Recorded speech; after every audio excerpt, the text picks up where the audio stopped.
बहुत समय पहले भारत के हृदय में स्थित एक शांत और सुरम्य गांव हरिपुर के आंचल में प्रकृति की गोद में एक घना जंगल फलता फूलता था। ये कोई साधारण वन नहीं था। ये पेड़ों की एक विशाल लहराती हुई सेना थी, जिनकी लंबी शाखाएं आकाश की ओर फैली हुई थीं, मानो अनगिनत हरी उंगलियां स्वर्ग को छू रही हों। सुबह की पहली किरणें जब घनी पत्तियों के बीच से झांकती थीं, तो एक अद्भुत प्रकाश नृत्य होता था, जो जंगल के फर्श पर सुनहरी और पन्ना छायाओं की एक जटिल टेपेस्ट्री बुनता था। चिड़ियों का मधुर कलरव हवा में गूंजता था, हर सुबह एक प्राकृतिक सिम्फनी रचता था जो आत्मा को शांति और आनंद से भर देता था। हवा हरी पत्तियों की ताजगी और रंग बिरंगे फूलों की मीठी खुशबू से लदी हुई थी, एक जादुई एहसास पैदा करती थी, मानो ये कोई खोई हुई परियों की दुनिया हो। इंद्रधनुषी रंगों के तितली नाजुक पंखों के साथ फूलों पर मंडराते थे और शरारती गिलहरियां पेड़ों के तनों पर फुर्ती से चढ़ती उतरती थीं। उनकी छोटी छोटी आंखें हर हरकत को उत्सुकता से देखती थीं। यह जंगल हरिपुर के गांव वालों के लिए सिर्फ पेड़ों और जानवरों का संग्रह नहीं था, यह उनके जीवन की जीवन रेखा थी, उनकी संस्कृति और अस्तित्व का सार था। घने पेड़ों से उन्हें ईंधन के लिए लकड़ियां मिलती थीं, उनकी भूख को शांत करने के लिए मीठे और पौष्टिक फल मिलते थे, और बीमारियों को ठीक करने और घावों को भरने के लिए अनगिनत जड़ी बूटियां मिलती थीं, जो पीढ़ियों से चली आ रही पारंपरिक ज्ञान की धरोहर थीं। सबसे महत्वपूर्ण बात यह थी कि यह जंगल एक विशाल हृदय की तरह था, जो मानसून की भारी बारिश को अपने घने आवरण में सोख लेता था और धीरे धीरे इसे रिसने देता था, जिससे गांव के कुओं और नदियों में पूरे वर्ष पानी का निरंतर प्रवाह बना रहता था। यह उपजाऊ मिट्टी को कटाव से बचाता था, जिससे गांव के खेत हरे भरे रहते थे और भरपूर फसल देते थे। गांव के बुजुर्ग, जिनकी झुर्रियों वाली त्वचा पर जीवन के अनुभव की गहरी रेखाएं अंकित थीं, इस जंगल के प्रति गहरा सम्मान और श्रद्धा रखते थे।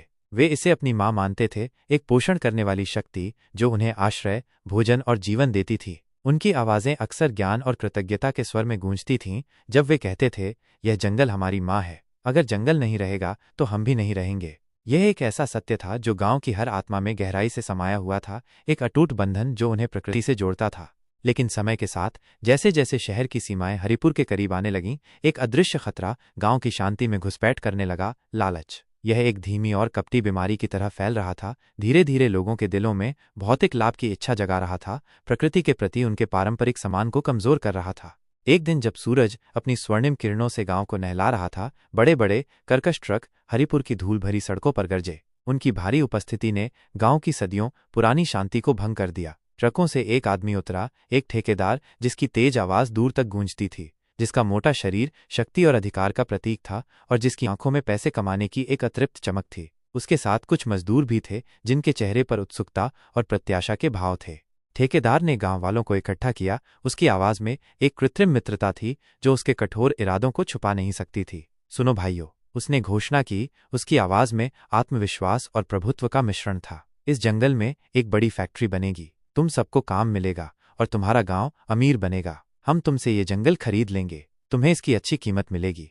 उसकी बातों ने गांव वालों के बीच एक हलचल पैदा कर दी। कुछ लोगों की आंखें चमक उठीं, उनके मन में समृद्धि के सपने तैरने लगे। उन्होंने तुरंत इस प्रस्ताव में अपनी गरीबी से निकलने का एक सुनहरा अवसर देखा। लेकिन कई अन्य चुप रहे, उनके दिलों में एक अस्पष्ट बेचैनी और संदेह की भावना थी। वे जंगल के साथ अपने गहरे संबंध को जानते थे और उन्हें इस सौदे में कुछ गलत लग रहा था। तभी गांव के सबसे बुजुर्ग और सम्मानित व्यक्ति महादेव चाचा धीरे धीरे भीड़ के सामने आए। उनकी कमजोर झुर्रियों वाली उंगलियों ने अपनी पुरानी भरोसेमंद छड़ी को जमीन पर मजबूती से ठोका और उस शांत लेकिन दृढ़ आवाज ने सभी का ध्यान आकर्षित किया। उनकी आंखें, जो वर्षों के ज्ञान और अनुभव से भरी थीं, ठेकेदार की आंखों में गहराई से झांक रही थीं। जंगल कोई चीज नहीं है जिसे बेच दिया जाए, महादेव चाचा ने कहा। उनकी आवाज में एक गहरी भावना थी जो हर शब्द को वजन और महत्व दे रही थी। यह हमारी धरती का गहना है, हमारी माँ का आंचल है। अगर ये जंगल कट गया तो बारिश कहाँ से आएगी?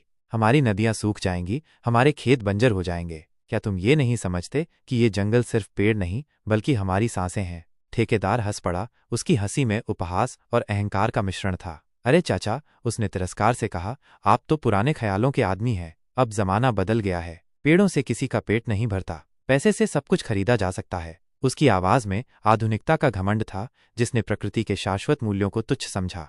महादेव चाचा ने एक गहरी दर्द भरी सांस ली और चुप हो गए। उनके चेहरे पर निराशा की गहरी छाया छा गई थी, लेकिन उनकी आंखों में एक दृढ़ संकल्प की झलक अभी भी बाकी थी। उनका पोता आर्यन, जो हमेशा अपने दादाजी के पास खड़ा रहता था, ये सब सुन रहा था। उसकी युवा आंखों में अनगिनत सवाल तैर रहे थे। वो जंगल और अपने दादाजी की बातों के महत्व को समझने की कोशिश कर रहा था। उस रात जब गांव की झोपड़ियों में मिट्टी के दियों की धीमी रोशनी टिमटिमा रही थी, आर्यन ने अपने दादाजी से पूछा। उसकी आवाज में जिज्ञासा और चिंता का मिश्रण था। दादाजी, जंगल इतना जरूरी क्यों है? महादेव चचा ने अपनी झुर्रियों वाली उंगलियों से आर्यन के छोटे हाथ को थामा और उसे तारों से भरे आसमान की ओर देखने के लिए कहा। बेटा, उन्होंने धीरे से कहा, उनकी आवाज में एक गहरी करुणा थी। ये पेड़ सिर्फ पेड़ नहीं है, ये हमारी सांसें हैं। हर एक पत्ती हवा को साफ करती है जो हम अंदर लेते हैं। ये बादल लाते हैं जो हमारी धरती को पानी देते हैं। इनकी जड़ें मिट्टी को थामे रखती हैं ताकि हमारी उपजाऊ जमीन बह न जाए। यह अनगिनत जानवरों का घर है जो इस दुनिया को सुंदर और जीवंत बनाते हैं। अगर ये जंगल खत्म हुआ तो हमारा जीवन भी खत्म हो जाएगा।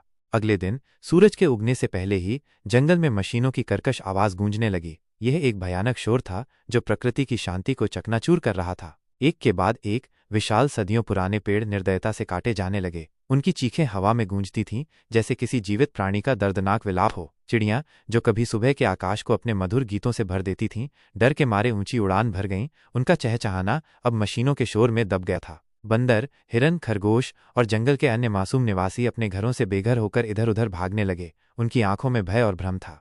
आर्यन अपने दादाजी की बातों को याद करते हुए दुखी होकर अपनी किताबों में जंगल के रंगीन चित्र देखता रहा। हरे भरे पेड़, उछलते हुए जानवर और शांत नदियां, ये सभी अब उसके लिए एक दूर का सपना बनते जा रहे थे। उसे ऐसा लग रहा था जैसे कोई उसके दिल से कुछ कीमती छीन रहा हो। उस रात जब गांव शोक और निराशा के अंधेरे में डूबा हुआ था, एक और अजनबी हरिपुर आया। वह एक बूढ़ा साधु था जिसकी लंबी सफेद दाढ़ी उसके सीने तक फैली हुई थी और जिसकी आंखों में एक गहरी शांति और ज्ञान की चमक थी। वह जंगल में वर्षों से तपस्या कर रहा था, प्रकृति के साथ एकाकार होकर उसकी लय और रहस्य को समझ रहा था। साधु बाबा सीधे महादेव चाचा के पास गए और उनसे कहा। उनकी आवाज में एक गहरी श्रद्धा थी। मैं इस जंगल में वर्षों से तपस्या कर रहा हूँ। यह सिर्फ पेड़ और जानवर नहीं है, यह देवी का मंदिर है, प्रकृति माँ का पवित्र स्थान है। इसे बचाना होगा। अगर ये जंगल गया तो एक बड़ा कुप्रलय आएगा जिसका हम अनुमान भी नहीं लगा सकते।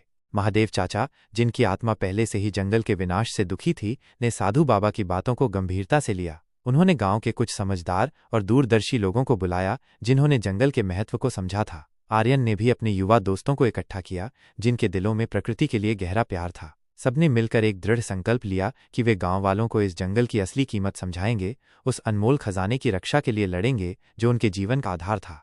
आर्यन अपनी युवा ऊर्जा और उत्साह से भरा हुआ स्कूल में एक विशेष प्रोजेक्ट पर काम करने लगा। जंगल का महत्व। उसने बड़े बड़े चार्ट बनाए जिन पर पेड़ों के अनगिनत फायदे लिखे थे। कैसे वे हमें ऑक्सीजन देते हैं, कैसे वे बारिश लाते हैं, कैसे वे मिट्टी को बांधे रखते हैं और कैसे वे मिट्टी को बांधे रखते हैं और कैसे वे अनगिनत जानवरों को घर और आश्रय प्रदान करते हैं। उसने गांव के छोटे छोटे बच्चों को इकट्ठा किया और उन्हें पढ़ाया, सरल शब्दों में समझाया कि अगर पेड़ नहीं रहेंगे तो बारिश नहीं होगी और अगर बारिश नहीं होगी तो खेती नहीं होगी। बिना खेत के हमें खाना कैसे मिलेगा?